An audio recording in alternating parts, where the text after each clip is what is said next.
Good evening everyone, welcome to technical pearl. Yesterday मेरा DFFCL electrical executive का exam था। इस वीडियो में एग्ज़ाम पेपर कैसा था, किसे कितने मार्क्स से कैसे क्वेश्चंस पूछे गए थे और नेक्स्ट एग्ज़ाम में आपको कौन सी गलती नहीं करनी जिससे आप मिनिमम टाइम में अच्छे स्कोर कर सकते हैं। तो चलो स्टार्ट करते हैं। पहले मैं आपको बेसिक इन्फॉर्मेशन देती हूँ DFFCL आखिर है क्या।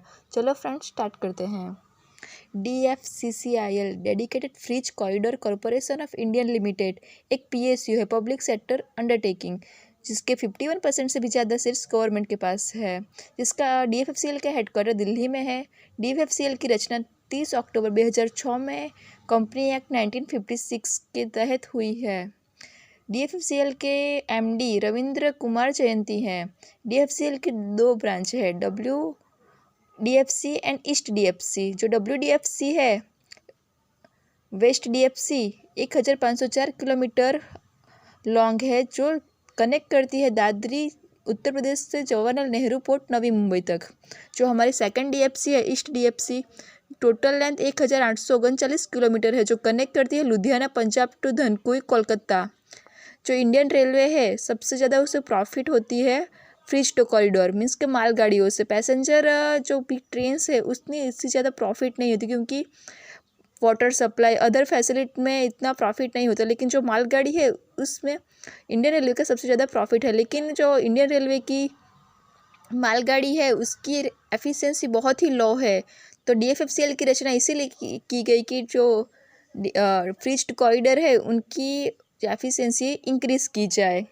मेरा 13 अक्टूबर को इलेक्ट्रिकल एग्जीक्यूटिव का एग्ज़ाम था 4:30 से 6:30 बजे तक, जिसमें बहुत ही इजी टू मॉडरेट टाइप का पेपर था DFFCL का। जो 2006 और 2008 के कंपेयर में 2021 का पेपर इजी था। तो थियोरेटिकल और कॉन्सेप्चुअल बेस में था, मीन्स कि इतनी कैलकुलेशंस ज़्यादा नहीं थी, खाली मशीन्स जैसे में थोड़ी कैलकुलेशंस थी। टेक्निकल सेक्शन 96 मार्क में से most of theoretical base exam basic question आए थे। मशीन में DC मशीन, सिंक्रोनस मशीन और ट्रांसफॉर्मर में से 20 क्वेश्चंस आए थे।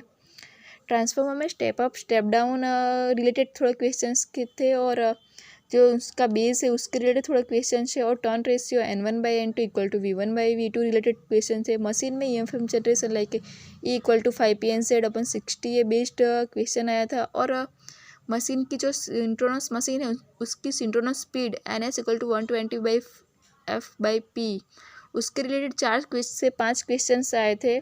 और मेज़रमेंट में इलेक्ट्रोलाइट जो DC मेज़रमेंट में यूज़ होता है, और मूविंग आयन कॉयल के बेस थोड़े क्वेश्चंस आए थे। नेटवर्क और सर्किट और नेटवर्क तो बहुत ही ईजी आया था।